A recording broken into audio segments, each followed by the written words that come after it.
When I asked about the date of my son's bar opening, my daughter-in-law said, "We celebrated yesterday, old man. Just for special people. Not you." A week later, she called. "The rent is overdue. Don't tell me you didn't pay." I replied, "Didn't I tell you? I sold the property." The silence on the other end of the line was worth every penny I'd lost over the past 3 years. Every dollar they'd squeezed out of me with their fake smiles and hollow promises. Every moment I'd spent wondering when my son had turned into a stranger. "You what?" Her voice climbed an octave, losing that practiced sweetness she always used when she wanted something. "Sold it. Last Tuesday, cash deal, closed yesterday." I kept my tone flat, bored even, like I was discussing the weather instead of pulling the first thread in the sweater of their perfect little life. "You can't do that. We have a lease." Had a lease, with me. The new owner doesn't honor old agreements. It's in the fine print. You should read contracts before you sign them, Jennifer. I let her name hang there, waited with all the contempt I'd been swallowing for months. David will hear about this.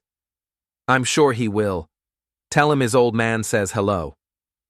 I hung up before she could respond. My hand wasn't shaking. That surprised me.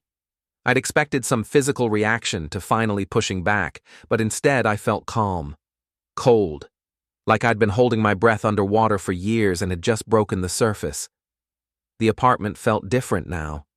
Smaller, maybe. Or maybe I was finally seeing it clearly for the first time since my wife died. Marie had been gone 2 years, and in that time, David had transformed from my son into something else entirely. A vulture, circling, waiting for me to weaken so he could pick my bones clean. I walked to the window overlooking the street below. 3 stories down, life continued like nothing had changed. A woman walked her dog. 2 kids chased each other around a fire hydrant. A delivery truck double-parked, and the driver jogged into the deli on the corner. Normal life. The kind I used to have before David met Jennifer, before the wedding where I'd given that stupid toast about family and togetherness, before I realized my son saw me as nothing more than a bank account with a pulse. My phone buzzed. David. Right on schedule. "Dad? What the hell?" "Hello, son. Nice of you to call. It's been what? 3 weeks? Jennifer says you sold the property." "I did." "That's our bar location." "Your bar location. I never agreed to that, if you recall. You just moved in and started renovating without asking." "You said we could use it." "I said you could store some equipment there while you figured things out. That was 18 months ago. Instead, you gutted the place, built out a full bar and kitchen, and stuck me with the property taxes and utilities while you played restaurateur." "We were going to pay you back," I laughed. Actually laughed. It felt good. "When? After you bought the Porsche? Or maybe after the Turks and Caicos vacation? Or was it after you dropped 30 grand on that ridiculous opening party I wasn't invited to?" "Dad, come on. That was Jennifer's family. You know how they are." "No, David, I don't know how they are. I know how you are, how you've become, and I'm done pretending I don't see it." "What's that supposed to mean?" "It means I'm not your ATM anymore. It means I'm not the senile old fool you can manipulate whenever you need cash. It means I'm done." "Done? Done with what?" "With you. With this. With watching my son turn into someone I don't recognize." Another pause. Longer this time. When he spoke again, his voice had changed. Harder, the mask slipping. "You're making a mistake." "I've made plenty of mistakes, son. Trusting you was the biggest one, but I'm correcting that now." "Dad, listen to me." "No. You listen. I gave you everything. After your mother died, I tried to hold this family together. I supported your dreams. I paid for your wedding even though I could barely afford it. I co-signed on your car loan. I helped with the down payment on your house. And what did I get? A snide comment from your wife about not being special enough to attend my own son's celebration. That was a misunderstanding. It was the truth. Finally. Probably the only honest thing Jennifer's ever said to me. I sat down in the chair by the window, suddenly tired. You want to know something funny? I wasn't even angry when she said it. I was relieved, because it meant I could stop pretending. Pretending what? That you gave a damn about me. That this was just a phase. That somewhere inside the son I raised, there was still some spark of the boy who used to help me in the shop, who used to ask me for advice, who used to actually give a shit about someone other than himself. That's not fair. Fair? You want to talk about fair? Let me tell you what's fair, David. Fair is me cutting you off completely. Fair is me letting you drown in the mess you've made. Fair is me walking away and never looking back. Are you threatening me? No, I'm informing you. There's a difference. I stood up, feeling energy return to my limbs. Purpose. The property sold for $420,000. After paying off the mortgage and the back taxes you never bothered to cover, I cleared $260,000. That money's going into a trust. You're not the beneficiary. What? You heard me. I'm leaving everything to charity, the American Cancer Society specifically, in your mother's name, because she would have been heartbroken to see what you've become. You can't do that. I can. I did. Papers were signed yesterday. My lawyer has copies. We'll fight this. On what grounds? I'm not senile. I'm not being coerced. I'm a 62-year-old man making decisions about my own assets. Good luck finding a judge who'll overturn that. I could hear Jennifer in the background now, her voice shrill and demanding.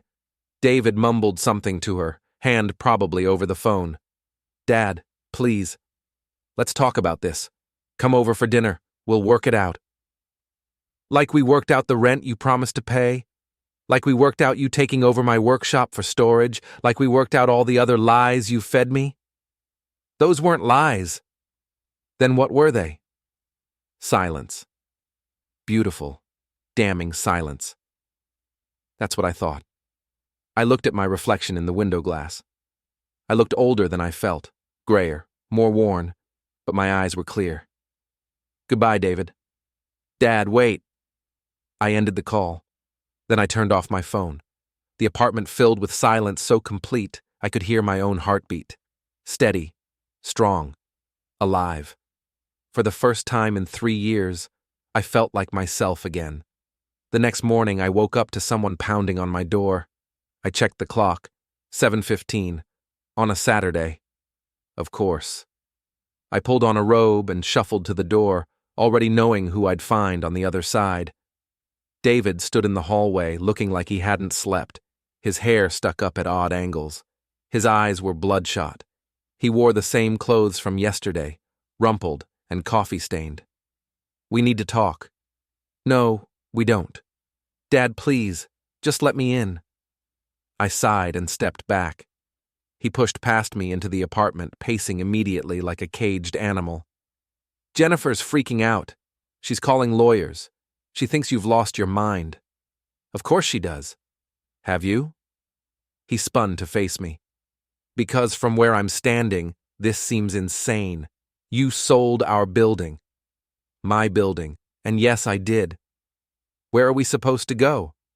That's not my problem, David. Not your problem? Dad, we've invested everything into that location. You invested my property into that location, without permission, without a lease, without anything except your assumption that I'd just go along with whatever you wanted. You're my father. Exactly. I'm your father, not your business partner, not your investor, not your emergency fund. Your father, and you've treated me like garbage. He flinched like I'd hit him.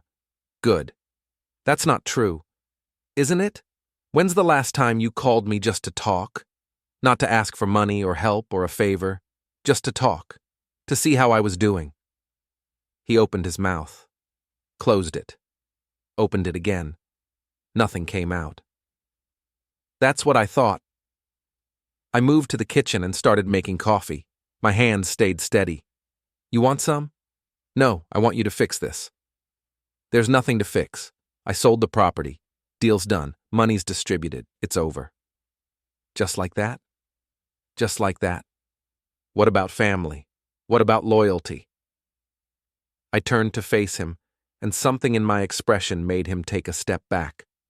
You want to talk to me about loyalty? You? The son who didn't visit his father for 6 months after his mother died because you were too busy with your new life? The son who borrowed $15,000 for a business emergency and used it to buy your wife a new car? The son who told his friends at the opening party that his dad was too senile to run a business anymore, so you had to take over his properties? His face went pale. Who told you that? Does it matter? Is it true? I was drunk. I didn't mean it. But you said it, which means some part of you believes it. I poured coffee into a mug, the smell filling the kitchen. Here's the thing about loyalty, David. It goes both ways. You can't demand it from someone you've been betraying for years. I never betrayed you. You betrayed everything your mother and I taught you. Honesty, integrity, respect. You threw it all away for what? A fancy car? A big house? A wife who cares more about your bank account than your character? Don't talk about Jennifer like that. Why not? She's the one who's been pushing you to squeeze me for every penny. You think I don't know? You think I haven't watched you change since you met her? You used to be a good man, David. Now, you're just a greedy one. He stood there, chest heaving, fists clenched at his sides. For a moment, I thought he might actually swing at me. Part of me wished he would.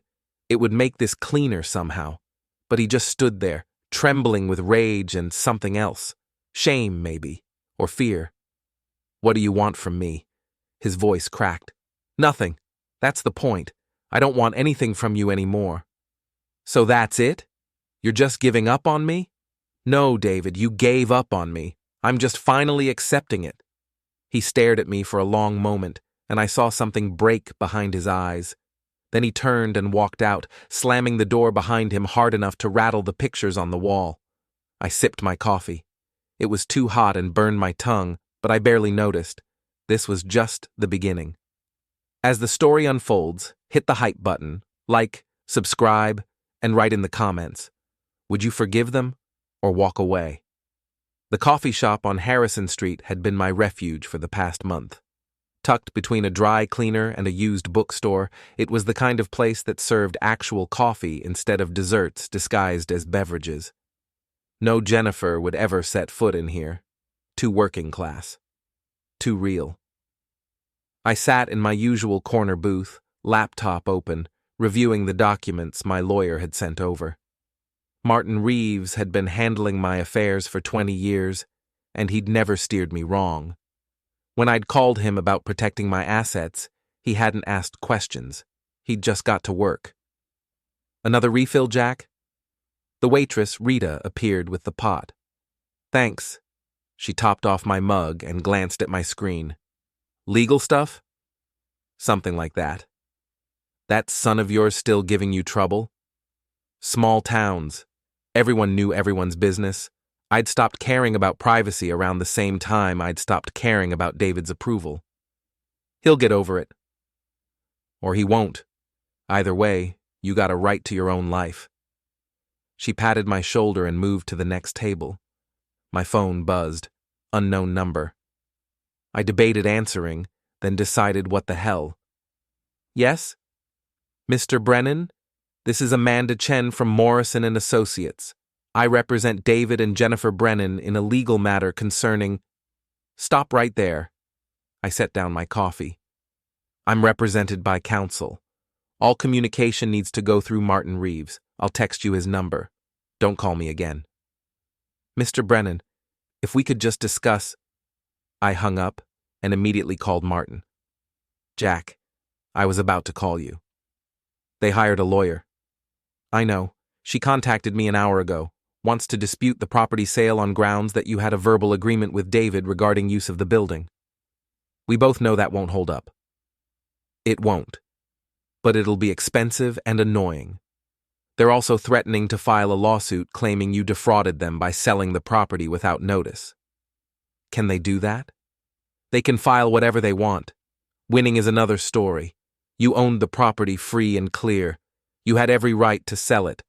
They never had a lease agreement. never paid rent, and never had any legal claim to the space. So we're good? We're good. But Jack? Martin's voice got serious. This is going to get ugly. You sure you want to go down this road? I thought about David's face when I'd told him about the trust. About Jennifer's voice when she'd called me an old man. I'm sure. Okay, then we dig in. I'll draft a response to their attorney and make it clear we're not negotiating. Anything else? Actually, yeah. I need you to look into something for me. What's that? David and Jennifer's finances. Something's been bothering me. They live way beyond what the bar could possibly bring in, even if it was successful. And I know for a fact Jennifer hasn't worked in 2 years. You think they're into something shady? I think they're into something. I want to know what. Martin was quiet for a moment. That's going to cost you. Financial investigations aren't cheap. I don't care. Use the money from the property sale, whatever it takes. You got it. I'll have someone on it by Monday. After we hung up, I sat staring at my laptop screen without really seeing it. Was I being vindictive? Maybe. Did I care? Not particularly. They'd made their choices. Now they could live with the consequences. My email dinged. New message from an address I didn't recognize. The subject line read, "We need to talk about David." I almost deleted it as spam, but something made me click it open. Mr. Brennan, my name is Robert Torres. You don't know me, but I know your son. We worked together at Harrison Financial 3 years ago before he quit to start his bar. I have information you need to hear. Can we meet? It's important. I stared at the message. Every instinct screamed trap. This was exactly the kind of thing David would set up to try to get dirt on me, to prove I was the bad guy, the paranoid old man going after his innocent son. But what if it wasn't? I hit reply and typed, "Coffee shop on Harrison and 3rd, tomorrow, 10 a.m., come alone." The response came back in under a minute. "I'll be there." I closed my laptop and finished my coffee, cold now, but I drank it anyway. Tomorrow would tell me if I was being paranoid or if my gut was right. My gut was usually right. That night I couldn't sleep. I kept replaying conversations with David from before everything went wrong. Before Jennifer. Before the entitlement and greed had taken root. He'd been 12 when Marie got sick the first time. Breast cancer. She'd beaten it, but it had taken 2 years and left scars deeper than the surgical ones. David had been so scared, trying to be strong for his mom, but falling apart when he thought no one was watching. I'd find him in his room at night, crying silently into his pillow. We'd got through it together, the 3 of us against the world. When Marie got sick again, David was in college. He'd wanted to drop out to help, but we'd insisted he stay. We'd scrapped and saved to send him to school. He was going to finish. He did. Business degree from state, not Ivy League, but solid, respectable. He'd got a job at Harrison Financial right out of school, good pay, benefits, future. Then he'd met Jennifer at some work function. 6 months later they were engaged, another 6 months, and they were married in a ceremony that cost more than my first car. I'd liked her at first. She was pretty, well-spoken, seemed to make David happy. But there were signs, little things. The way she'd wrinkle her nose at my apartment when they'd visit. The subtle comments about David's clothes or car not being quite right for someone in his position. The suggestions that he should ask for more money, more support, more everything from me. Marie had seen it too. She'd pulled me aside a month before she died. "Watch out for that one," she'd whispered, too weak to speak louder. "She's got plans, and they don't include us being around for long." I'd dismissed it as pain medication talking. Now I wondered if she'd been clearer-headed than any of us. At 5 a.m. I gave up on sleep and made coffee. By 6, I was at the gym, working out the frustration on the weights. By 8, I was showered and dressed and pacing my apartment like a prisoner waiting for parole. At 9:30, I headed to the coffee shop. Rita greeted me with her usual smile. "Early for you." "Meeting someone." "Business or pleasure?" "Neither. Information. She poured coffee without being asked. You want your usual spot? Yeah. And Rita? The guy I'm meeting. He shows up with anyone else. You come tell me there's an emergency phone call, okay? She studied my face. You in trouble, Jack? Not yet. Okay. I got your back. At exactly 10 a.m., a man walked through the door, mid-30s, athletic build, wearing khakis and a button-down shirt. He looked nervous, eyes scanning the room until they landed on me. I raised a hand. He walked over. Mr. Brennan? That's me. You're Torres? Robert, yeah. He slid into the booth across from me. Thanks for meeting me. You said you have information about my son. I do. But first, I need you to understand something. I'm not doing this to be vindictive or to cause trouble. I'm doing this because what David's doing, it's wrong, and someone needs to stop him before people get hurt. What's he doing? Robert glanced around, checking to make sure no one was close enough to hear. Then he leaned forward and said, He's running a Ponzi scheme. The words hung in the air between us. For a moment, I couldn't process them. Then everything clicked into place. The expensive lifestyle, the mysterious income, the desperate need for more money. It all made sense. Tell me everything. Robert pulled out a folder from his bag and slid it across the table. It started about 2 years ago. David approached some of our old colleagues from Harrison Financial with an investment opportunity. He claimed he'd developed a proprietary trading algorithm that was generating massive returns, 20-30% annually, guaranteed. There's no such thing as guaranteed returns. Exactly. But David's a good salesman. And people are greedy. They want to believe in the easy score. So they invested. Small amounts at first. 10, 20,000. And for the first few months, they saw the returns he promised. David was paying out dividends like clockwork. With money from new investors. Right. Classic Ponzi structure. Use new money to pay old investors, creating the illusion of success, then use that success to recruit more investors. It snowballs. I opened the folder. Inside were printouts of bank statements, email chains, investor agreements, all with David's signature. How much has he taken? As of last month? About $2 million. I felt like I'd been punched in the gut. $2 million. My son was running a $2 million scam. How many investors? 43 that I know of. Could be more. And Mr. Brennan? A lot of these people, they're not rich. They're working-class folks who scraped together their life savings because David convinced them this was their ticket to a better life. When this crashes, and it will crash, people are going to lose everything. Why hasn't anyone reported him? Because he's still paying dividends. As long as the money keeps flowing, people don't ask questions. But the math doesn't work. He needs exponentially more new investors to keep this going, and he's running out of people to recruit. My guess? He's got maybe 3 months before the whole thing collapses. I sat back, mind racing. This explained the bar. It wasn't a business venture, it was a front, a way to legitimize where the money was coming from. And the property, my property, he'd needed it to look successful, to attract more investors. Why come to me? Robert's face hardened. Because one of the investors is my sister. She put in her entire retirement fund. $75,000. She's 58 years old. If she loses that money, she's working until she dies. And when I tried to warn her, tried to show her the math didn't add up, you know what David did? What? He threatened to sue me for defamation. Said I was just jealous of his success. My own sister stopped talking to me because of him. Robert's hands clenched into fists on the table. So yeah, I'm coming to you.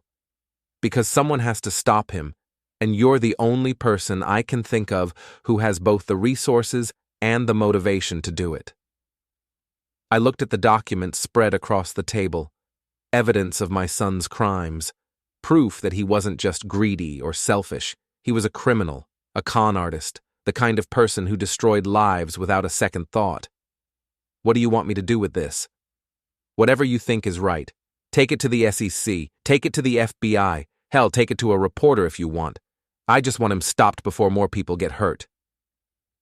I gathered up the papers and slid them back into the folder.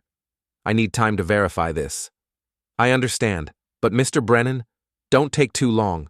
Like I said, this is going to collapse soon, and when it does, David's going to run.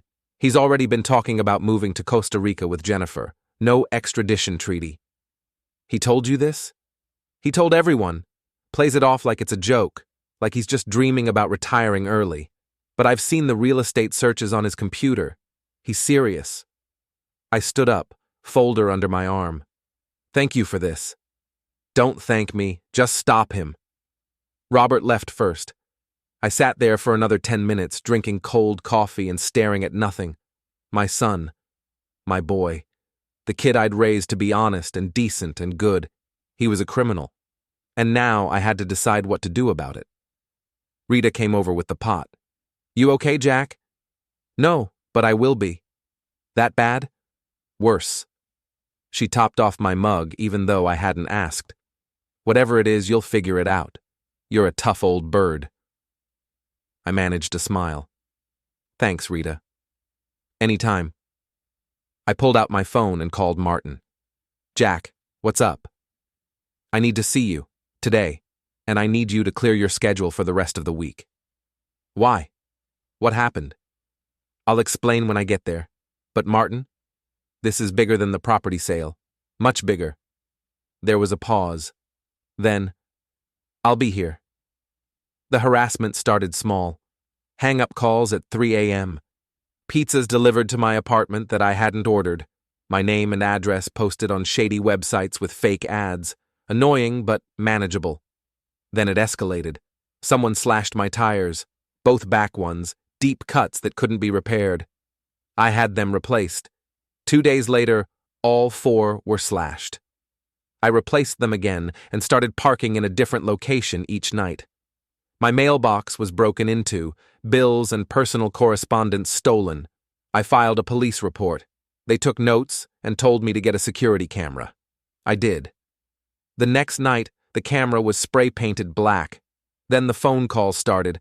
Not to my cell, which I'd changed the number on, to the landline I'd kept for decades, the one nobody had except family and close friends. You're going to pay for what you did. David's voice slurred with alcohol. You hear me, old man? You're going to pay. David, stop this. Stop. Stop. You destroyed my life. You took everything. You destroyed your own life. I just stopped you from destroying anyone else's. You self-righteous piece of shit. You think you're so much better than me? I don't think anything. I know. Because I've never stolen from people who trusted me. I'm going to make you hurt the way you made me hurt. Good luck with that. I hung up. The calls kept coming. I stopped answering. Let them go to voicemail. Listened to David spiral in real time, each message more unhinged than the last. Martin filed the restraining order. David violated it within 24 hours, showing up at my apartment building, pounding on the door, screaming about betrayal and revenge. The police came, arrested him. He was out on bail within 6 hours. The restraining order isn't working, Martin told me. He's not afraid of consequences. What do I do? You could move, change your address, make it harder for him to find you. I'm not running from my own son. Then you need to be prepared for this to get worse. How much worse? I don't know. But Jack, I'm worried. David's not thinking clearly. He's capable of anything right now. I thanked Martin and hung up, then sat in my apartment surrounded by security cameras and deadbolts and all the paranoia that came with being hunted by your own child. How had it come to this? When had everything gone so wrong? The answer, I realized, was simple. It hadn't been sudden. It had been gradual. 1,000 small compromises, 1,000 moments where I'd looked away or made excuses or hoped things would get better on their own. David hadn't changed overnight. He'd changed slowly, incrementally, while I'd been too blind or too scared to see it. And now here we were, father and son, locked in a war neither of us could win. My phone rang. Not David this time. Jennifer. Happy now? Her voice was cold, controlled, dangerous in a way David's drunken rage wasn't. I'm not having this conversation. You destroyed him. You know that, right? He's falling apart, talking about suicide, and it's all because of you. It's because of his own choices. He made mistakes. People make mistakes. People make mistakes. Criminals commit fraud. David's a criminal. He's your son. He was my son. Now he's just someone I used to know. You're a monster. Maybe, but I'm a monster who stopped your husband from destroying dozens of lives. What does that make you? What's that supposed to mean? You knew. Don't pretend you didn't. You knew exactly what David was doing, and you encouraged it because you liked the lifestyle. I didn't know anything. You knew enough. You knew the money had to be coming from somewhere. You knew David wasn't smart enough or connected enough to generate those kinds of returns legitimately. You knew, and you didn't care because you were too busy spending it. Silence. Long and damning. Stay away from us, she finally said. Both of you. David and I are leaving town, starting over somewhere else. And if you try to stop us, if you try to interfere in any way, I swear to God, I will make you regret it. You can't threaten me, Jennifer. Watch me. She hung up. I sat holding the phone, processing the call. They were leaving, running, like I'd suspected they would. Part of me wanted to let them go, to just let this whole nightmare end and move on with whatever was left of my life. But another part, the part that remembered 43 families who'd almost lost everything, couldn't let it go that easily. I called Martin again. They're running, David and Jennifer. They're planning to leave town. Can we stop them? David's out on bail. He's not supposed to leave the state. If he runs, he violates bail conditions and they'll issue a warrant. What about Jennifer? She's not charged with anything. She can go wherever she wants. Even if she knew about the fraud? Do we have proof she knew? No, just my gut. Then there's nothing we can do. If she wants to leave, she can leave. I thought about that. Thought about David and Jennifer starting over somewhere else, carrying their poison to a new city, new victims. The thought made me sick. There has to be something. Jack, let it go. You did what you could. You made the investors whole. You stopped the fraud. You can't save David from himself. I'm not trying to save him. I'm trying to stop him from hurting anyone else. That's not your responsibility. Whose is it then? Martin sighed. Let me make some calls, see if there's any legal avenue we haven't explored. But Jack, don't get your hopes up. After we hung up, I paced my apartment like a caged animal. Martin was right. I'd done everything I could do, made everyone whole, stopped the scheme, protected the victims. I should feel satisfied, but I didn't. Because David was still out there, still dangerous, still capable of starting the whole cycle over again. The phone rang again. I grabbed it, expecting David or Jennifer or another threat. Instead, I heard Patricia Drake's voice. Mr. Brennan, I found something you need to see.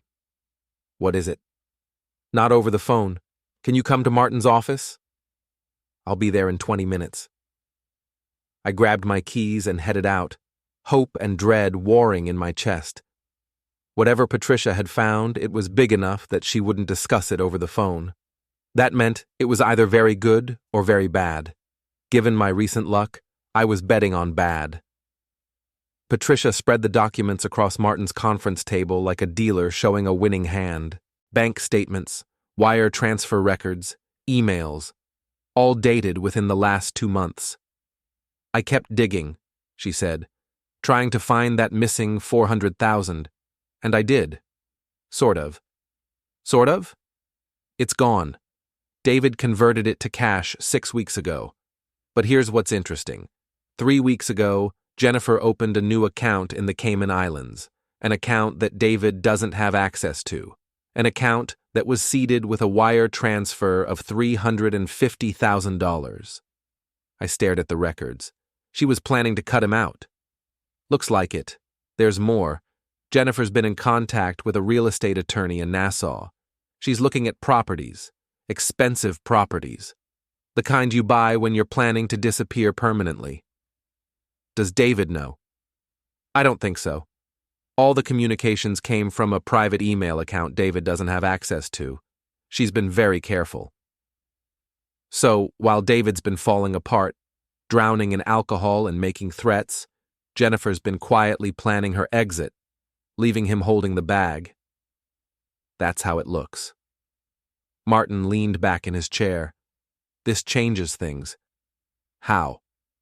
David's facing criminal charges when the authorities eventually catch up to this. But Jennifer, if she disappears to a non-extradition country with that money, she's gone, free and clear, living the life she wanted while David rots in prison. Can we stop her? Maybe. If we can prove the money came from the fraud, we might be able to freeze the Cayman account. But we'd need to move fast. Once she transfers it again, or converts it to other assets, it gets exponentially harder to trace. I looked at the documents, thinking. Jennifer had been playing a longer game than I'd realized. She wasn't David's loyal wife, standing by her man. She was a rat, abandoning a sinking ship, taking as much cheese as she could carry. Show this to David. Martin and Patricia both stared at me. What? Martin said. Show this to David. Let him see what his beloved wife's been planning. Why would we do that? Because right now, David's focused on me. He thinks I'm the enemy. But if he sees this, if he realizes Jennifer's been betraying him the whole time, his focus shifts. You want him to go after her instead of you. I want him to see the truth. What happens after that is up to him. Patricia looked uncomfortable. That's playing with fire, Mr. Brennan. Everything about this situation is fire. But Jennifer doesn't get to walk away clean while David takes all the blame. They're both responsible. They should both face consequences. Martin studied me for a long moment. You're sure about this? Positive. Okay. But I'm documenting that this was your decision. Because when this blows up, and it will blow up, I want it on record that I advised against it. Noted. Patricia gathered up the documents and made copies. Martin drafted a brief cover letter, clinical and factual, laying out what the evidence showed. Then we put it all in an envelope and addressed it to David at the motel where he'd been staying since losing the house. Last chance to change your mind, Martin said. Send it. He did. Courier delivery, signature required. David would have it by end of business day. I went home and waited. The call came at 11 p.m. David, but not drunk this time. Cold, sober, and vibrating with rage. You sent me this. I did. Why? Because you deserve to know the truth. The truth. The truth. You want to talk about truth. You destroyed my life over the truth. I stopped you from destroying other people's lives. There's a difference. And now you want me to, what, go after Jennifer? Make her pay? Is that it? I don't want anything except for you to see who she really is. I know who she is. Do you? Because those documents say otherwise. They say while you've been spiraling, she's been planning to cut you loose and run away with your money. Our money. Stolen money. Money you took from people who trusted you. But sure, call it yours if it makes you feel better. Silence. I could hear him breathing, harsh and ragged. I loved her, he finally said. I know. I gave her everything. I know that too. And she was just using me. Yes. More silence. Then, what do I do? It was the first time in years he'd asked me for advice. Really asked. Not demanded or manipulated, but genuinely asked. It caught me off guard. That's up to you, David. I don't know what to do. Yes, you do. Deep down, you know. You've always known. You just haven't wanted to face it. What if I can't? Face it, I mean. What if I'm not strong enough? Then you're not. And you'll keep making the same mistakes over and over until there's nothing left. But David? I think you're stronger than you believe you are. You just need to decide to be. I'm scared. Good. Fear means you're still human. Use it. Let it guide you toward doing the right thing for once. The right thing. What even is that anymore? You know what it is. You're just afraid of the cost. He didn't respond. I sat holding the phone, wondering if I'd just pushed my son over the edge or pulled him back from it. The next morning, I woke to news alerts on my phone. Jennifer had been arrested at the airport, attempting to board a flight to Nassau. In her luggage, authorities found $340,000 in cash. She was being held without bail. David had turned her in. I should have felt victorious, satisfied. But instead I felt tired, so incredibly tired. This whole situation, every twist and turn, had drained something essential from me, some reserve of energy or emotion I hadn't known I possessed. My phone rang. Martin. Did you see the news? Yeah. David gave a statement to the police, provided evidence of Jennifer's involvement in the fraud. She's facing charges now, multiple counts of wire fraud, money laundering, conspiracy. And David? Agreed to testify against her in exchange for a reduced sentence. He'll still do time, probably 5 years minimum, but it's better than the 20 he was looking at. Is that what you call a win? I call it justice. Not perfect justice, but better than nothing. I hung up and sat in my apartment, surrounded by silence. David was going to prison. Jennifer was going to prison. 43 families had their money back. The fraud had been stopped. Everything had worked out as well as could be expected. So why did I feel like I'd lost? The answer came to me slowly. Because I had lost. I'd lost my son, not to prison or bad decisions or even Jennifer's influence. I'd lost him years ago when he'd started down this path. I'd just been too stubborn or too hopeful to accept it. He wasn't coming back. The boy I'd raised, the son I'd loved, he was gone, replaced by a stranger who looked like him but didn't act like him, didn't think like him, didn't share any of his values. And maybe that was okay. Maybe some things couldn't be fixed. Maybe some relationships were meant to end. I thought about Marie, about what she would say if she could see me now. Probably something wise and compassionate about forgiveness and moving forward. But Marie wasn't here, and forgiveness felt like a bridge too far. I'd done what I could, stopped the bleeding, made people whole, protected the innocent. That would have to be enough. The rest, David would have to figure out on his own. 3 weeks later, I sat in a courtroom and watched my son plead guilty to 7 counts of wire fraud. He looked smaller somehow, diminished. The expensive clothes were gone, replaced by an orange jumpsuit and shackles. His hair, always perfectly styled, hung limp and unwashed. Jennifer sat on the opposite side of the courtroom, separated from David by 20 feet and a wall of lawyers. She glared at him with pure hatred. He wouldn't look at her. The judge read the charges. David's lawyer entered the guilty plea. The prosecutor outlined the sentencing agreement. 5 years in federal prison, 3 years supervised release, restitution of $1.7 million. Mr. Brennan, do you understand the terms of this agreement? The judge peered over her reading glasses. Yes, Your Honor. David's voice was barely audible. And you enter this plea freely and voluntarily with full understanding of the consequences? Yes, Your Honor. Very well. Sentencing is scheduled for 6 weeks from today. Until then, you'll remain in custody. Bailiff.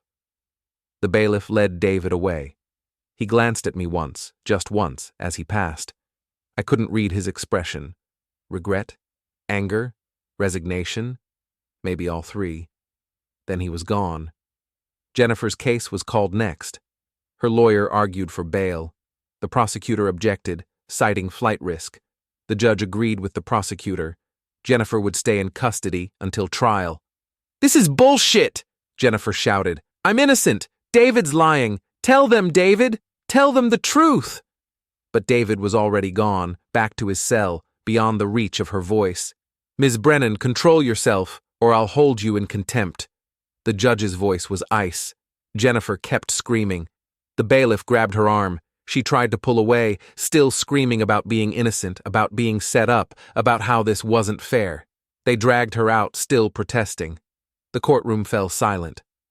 I sat there for a long time after everyone else had left, thinking about paths not taken, choices that led here, the thousand small moments that added up to this catastrophe.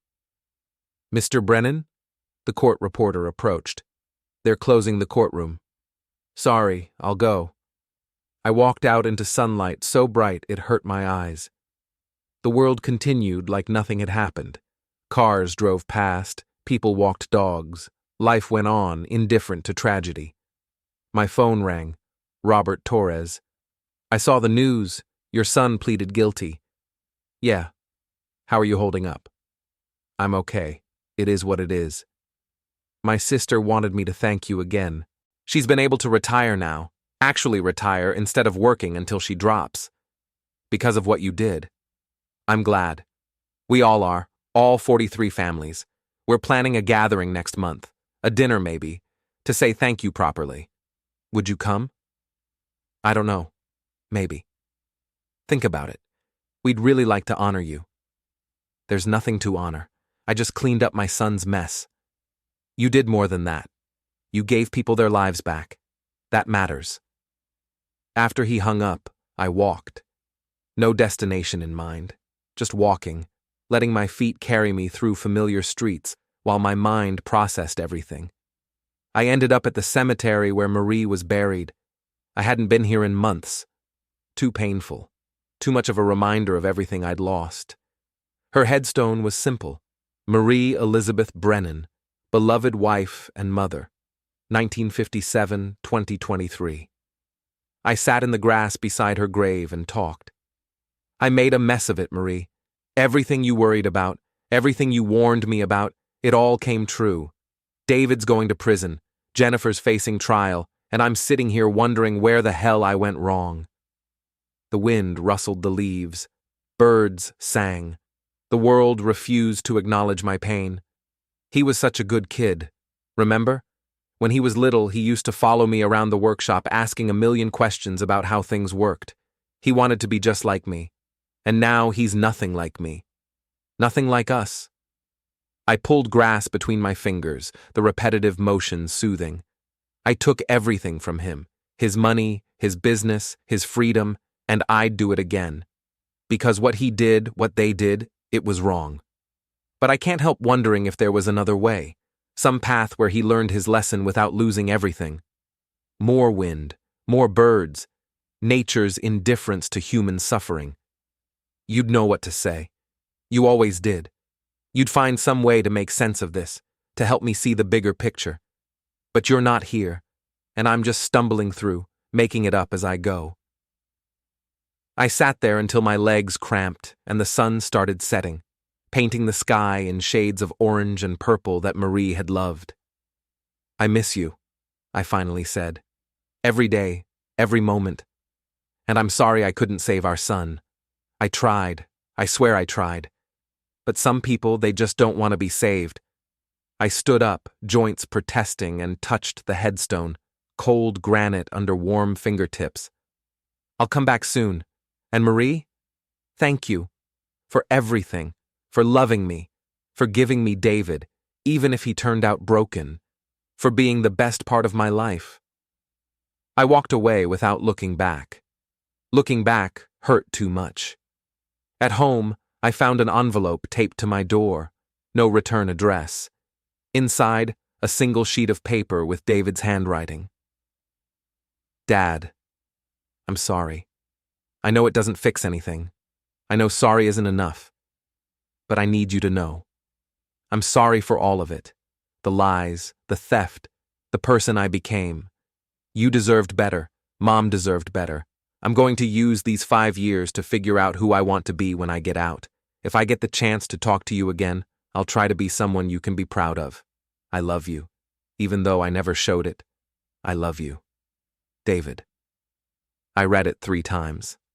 Then I folded it carefully and put it in the drawer with all of Marie's letters. Maybe someday I'd be ready to believe it. Maybe someday I'd be ready to forgive. But not today. Today, I just needed to survive. To put one foot in front of the other and keep going. That would have to be enough. 6 weeks passed like water through a sieve. Fast and slow at the same time, each day blending into the next, until I lost track of dates and times.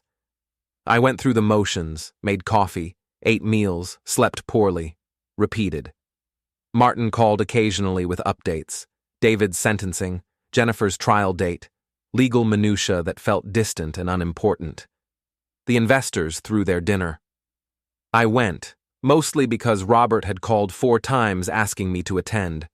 43 people packed into a restaurant banquet room, taking turns shaking my hand and thanking me. They gave me a plaque, engraved with some nonsense about integrity and heroism. I took it home and put it in a closet. Heroes don't destroy their own children. David's sentencing was on a Thursday. 5 years, as agreed. The judge made a speech about consequences and redemption. David stood there and took it, shoulders straight, face neutral. The bailiff led him away. He didn't look at me this time. Jennifer's trial was more dramatic. Her lawyers tried to paint her as an innocent victim, manipulated by David, unaware of the fraud. The prosecution showed evidence of her knowledge, her planning, her offshore accounts. The jury deliberated for 6 hours and found her guilty on all counts. 8 years in federal prison. She screamed again as they led her away, about injustice and lies and being framed. Nobody listened. They never do. I went home and opened a bottle of whiskey I'd been saving. Drank it slowly, alone in my apartment, while the television played something I wasn't watching. My phone rang. Unknown number. I answered without thinking. Mr. Brennan, this is Detective Sarah Wilson with the Fraud Division. I was hoping we could talk about your son's case. He already pleaded guilty. What's there to talk about? We're investigating whether there are other victims we haven't identified yet, people who might not have come forward. We think David might have been running schemes before the one you uncovered. I don't know anything about that. But you might know people he associated with. Business contacts, friends, anyone who might have invested with him. I don't know his friends. Hadn't talked to him much in the last few years. What about before, when he was younger? Anyone from his past who might have trusted him enough to invest? I thought about it. David's college friends, old co-workers, the gym he used to go to, the country club where he'd pretended to fit in. There might be some people. I'd have to think about it. Could you make a list? It would really help us ensure everyone who was affected gets justice. Sure. I'll put something together. Thank you, Mr. Brennan, and I'm sorry. About your son, this can't be easy. No, it's not. For what it's worth, what you did, making those investors whole, it made a difference. A lot of fraud victims never see their money again. You gave them something rare, hope.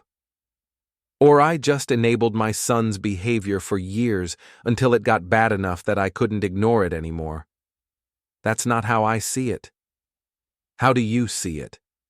I see a father who loved his son enough to stop him before he hurt more people.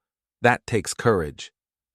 After she hung up, I sat with the phone in my hand, thinking about courage, about whether what I'd done was brave or just necessary, about whether the distinction even mattered.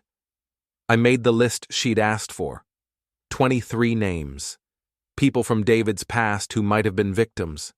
I emailed it to the detective and tried not to think about how many more lives my son might have destroyed. The next morning, Martin called. Jack, I need you to come to the office. Why? Just come, please. I drove over, dread sitting heavy in my stomach. Martin only used that tone when something was seriously wrong. He was waiting with Patricia Drake. Both of them looked grim. What happened? Martin slid a folder across his desk. Patricia found something else. I opened it. Bank records. More wire transfers. More accounts. But these didn't belong to David or Jennifer. They belonged to me. I don't understand. Someone's been setting you up, Patricia said. Whoever they are, they've been creating fake accounts in your name, moving money through them, building a paper trail that makes it look like you were involved in David's fraud scheme from the beginning. That's impossible. I wasn't involved. We know that. But this evidence says otherwise. Carefully constructed evidence. Very professional. Who would do this? That's the question, Martin said. Someone with access to your personal information. Your social security number, your bank account details, your signature. The answer hit me like a fist to the gut. Jennifer. That's what we're thinking. She had access to David's files, which included information about you. She could have done this months ago, setting up insurance in case the scheme collapsed. But she's in prison! She's awaiting trial. She still has access to lawyers, to communications. She could have set this in motion before she was arrested. I sat down heavily. What does this mean? It means you need a criminal defense attorney, immediately, because when the feds see this evidence, and they will see it, they're going to come after you. For what? I didn't do anything. We can prove that, but it's going to cost money you don't have, and time you shouldn't have to spend. Jennifer's trying to take you down with her. Rage bloomed in my chest. Pure, hot, cleansing rage. She'd taken my son, taken my money, and now she was trying to take my freedom. Can we prove it's fake? Maybe. Patricia's working on it. But the evidence is good. Whoever created this knew what they were doing. Then we fight. I'm not going to prison for crimes I didn't commit. I know. We're going to fight like hell, but Jack, this is going to get ugly. Uglier than anything we've dealt with so far. Bring it on. I'm done being the victim. Patricia cleared her throat. There's one more thing. The fake accounts, the money that was moved through them, it came from somewhere. And I think I know where. Where? The missing $400,000, the cash David supposedly converted. I don't think he converted it. I think Jennifer took it and used it to fund this frame-up. She moved it through accounts in your name, making it look like you were siphoning money from David's scheme for yourself. That's insane. Why would I steal from my own son? Greed. That's what she'll argue. That you saw David making money and wanted a piece. That you helped him set up the scheme and then took your cut before you turned him in. Nobody will believe that. Won't they? You did profit from turning in David. You got to play the hero, got thanked by all those investors, got to feel morally superior. She'll argue that was all part of your plan. I stared at them both, mind reeling. Jennifer had thought of everything. Even from a jail cell, she was still fighting, still manipulating, still trying to destroy everyone around her. How do we stop this? Martin and Patricia exchanged glances. We prove it's false, Martin said. We show the timeline doesn't work, the signatures are forged, the whole narrative is impossible, and we hope a jury believes us. And if they don't? Then you go to prison, for a long time. I stood up and walked to the window. Outside, people went about their normal lives, shopping, working, living. They had no idea that 3 floors up, a man was watching his entire world collapse. I'm not giving up, I said. I didn't do anything wrong. I'm not going to prison for Jennifer's revenge. We won't let that happen, Martin said. But his voice lacked conviction, and we all knew why. Because sometimes, doing the right thing isn't enough. Sometimes, the bad guys win. I left Martin's office with my mind racing and my hands shaking. I needed a plan, a way to fight back, a way to prove my innocence before the feds came knocking. And then it hit me. If Jennifer set me up, she left traces. Digital footprints, communications, something that proved she'd created those fake accounts. I just needed to find it. I called the one person who might be able to help. Robert? It's Jack Brennan. I need a favor. Robert Torres's apartment was small and neat, filled with computer equipment that probably cost more than my car. He'd agreed to help without hesitation, but now, looking at what I was asking, he hesitated. This is illegal, Mr. Brennan. I know. Like, go to prison illegal. Hacking into someone's accounts, even if they're fake accounts in your name, that's a federal crime. I'm aware. And you want me to do it anyway? Yes. He studied me for a long moment. Then he shrugged. Okay. But if we get caught, I'm claiming you held me at gunpoint or something. Fair enough. Robert sat down at his computer and cracked his knuckles. Walk me through what we're looking for.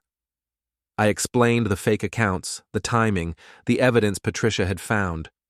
Robert listened, fingers already flying across the keyboard. If Jennifer set this up, she would have needed access to create the accounts. That means digital signatures, authentication, paper trails. All of that leaves tracks in the banking system's security logs. Can you find those logs? Maybe. Banking security is tough, but not impossible. Give me a few hours.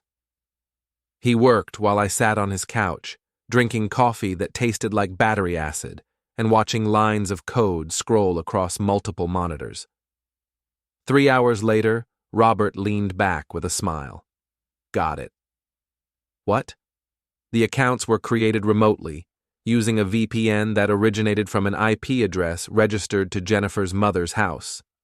The digital signatures were forged using a template file that was uploaded from the same IP. And get this, all of it happened on the same day Jennifer visited her mother, 3 months ago. Can you prove it? I can show you the logs. But Mr. Brennan, this evidence is inadmissible. I obtained it illegally. No court will accept it. But we can use it to find legal evidence, right? Now that we know what happened, we can work backward, find legitimate ways to prove it. Maybe, if Jennifer was sloppy enough to leave other traces. She was. She had to be. People always make mistakes when they think they're smarter than everyone else. Robert pulled up more screens. Okay, let's see what else we can find. We found a lot. Email correspondence between Jennifer and her mother about setting up the insurance policy. Text messages referencing making sure the old man pays too. A wire transfer from Jennifer's mother's account to a tech company that specialized in digital forgery. All of it circumstantial, all of it probably inadmissible, but all of it pointing to one undeniable conclusion. Jennifer had framed me. This is enough, I said. Take screenshots of everything. We'll give it to Martin. Let him figure out how to use it legally. You sure? Because once I do this, there's no going back. Jennifer will know someone hacked these accounts. I'm sure. Do it. Robert captured everything. Then he covered his tracks, erasing evidence of the intrusion. By the time he was done, it looked like nothing had ever happened. Okay, you're good. But Mr. Brennan, be careful. Jennifer's not someone who gives up. When she finds out you know about this, she's going to escalate. Let her. I took the flash drive with the evidence and drove straight to Martin's office. He was working late, tie loosened, sleeves rolled up. He looked exhausted. Jack, what are you doing here? I tossed the flash drive onto his desk. Jennifer framed me. That's the proof. Martin picked up the drive, eyebrows raised. Where did you get this? Don't ask questions you don't want answered. He plugged it into his computer and started reviewing files. His expression cycled from skepticism to shock to grim satisfaction. This is good, really good. But Jack, how did you obtain this? I told you not to ask. I'm your lawyer. I need to know. And I'm telling you that you don't. What you need to know is that evidence exists, obtained illegally, that we can't use in court. But now that we know what happened, we can find legal ways to prove it. Martin sat back, thinking. Jennifer's mother. If we can subpoena her records, her communications with Jennifer, we might be able to build a legitimate case. Can you do that? Maybe, if I can convince a judge that there's reasonable cause to believe Jennifer's mother was involved in the frame-up. This evidence, even though it's inadmissible, gives me a roadmap. I can request the same information through proper channels. How long? A few weeks. Maybe a month. It's not quick, but it's thorough. Do it, whatever it takes. Martin ejected the flash drive and handed it back to me. Destroy this, burn it, throw it in the ocean. I never saw it. You're a good lawyer, Martin. I'm a lawyer who's known you too long to let you go down for crimes you didn't commit. Now get out of here before I remember that you just confessed to computer fraud. I left with the flash drive in my pocket, drove to the river, walked to the middle of the bridge, and threw it into the dark water below, watched it disappear. Then I went home and slept better than I had in weeks. Because for the first time since this nightmare started, I was the one in control. I was the one with the power. I was the one setting the trap instead of walking into one. Jennifer had made her move. Now it was my turn. The next 3 weeks were tense. Martin filed motions, requested records, built his case piece by piece. Jennifer's lawyers fought back, trying to block the subpoenas, claiming harassment. The judge sided with Martin. Jennifer's mother's records were released, and there it was, spelled out in black and white. The plan to frame me, the wire transfers to forge documents, the conspiracy to commit fraud. The prosecutor dropped all investigations into me. Instead, they added new charges against Jennifer: conspiracy, obstruction of justice, witness tampering. Her 8-year sentence just became 15. Her lawyers tried to negotiate, offered testimony against David in exchange for reduced charges. But David had already testified. He'd given them everything they needed. Jennifer had nothing left to bargain with. Her trial was scheduled for 6 months from now. But it didn't matter. The evidence was overwhelming. She was going away for a long time. I should have felt victorious. Should have felt like I'd won. But victory tasted like ashes. Because what had I actually won? My son was in prison. My daughter-in-law would spend the next 15 years behind bars. My retirement savings were gone. My family was destroyed. I'd stopped the bad guys, protected the innocent, done the right thing, and I was left with nothing. Martin called me to his office one last time. He had documents spread across his desk, final paperwork, closing everything out. "It's over," he said. "All the investigations are closed. All the investors have been repaid. David's serving his sentence. Jennifer's waiting for trial, but the outcome's not in doubt. You're in the clear." "That's it?" "That's it. You survived, Jack. Not unscathed, but you survived." "Some survival. It's more than a lot of people get. You did good. You should be proud." "I destroyed my family." "No, your family destroyed itself. You just refused to let them take innocent people down with them." I stood up, suddenly needing to leave. To get out of this office with its legal documents and its sterile professionalism and its carefully measured empathy. "Send me your final bill." "Already taken care of. The recovered assets covered my fees and Patricia's. You don't owe anything." "Nothing except my retirement and my peace of mind." "Jack, don't do this. Don't torture yourself over things you couldn't control." I could have controlled it. Years ago, when I first saw the signs, when David first started changing. I could have stepped in then, had the hard conversations, forced him to face consequences before it got this bad. Maybe, or maybe it would have happened anyway. Some people are determined to self-destruct no matter how much you try to save them. I walked to the door, stopped, turned back. "Thank you, Martin, for everything. I couldn't have survived this without you. That's what friends are for." I left his office and walked out into afternoon sunshine. The world looked the same as it always had. Sky blue, grass green, people going about their business.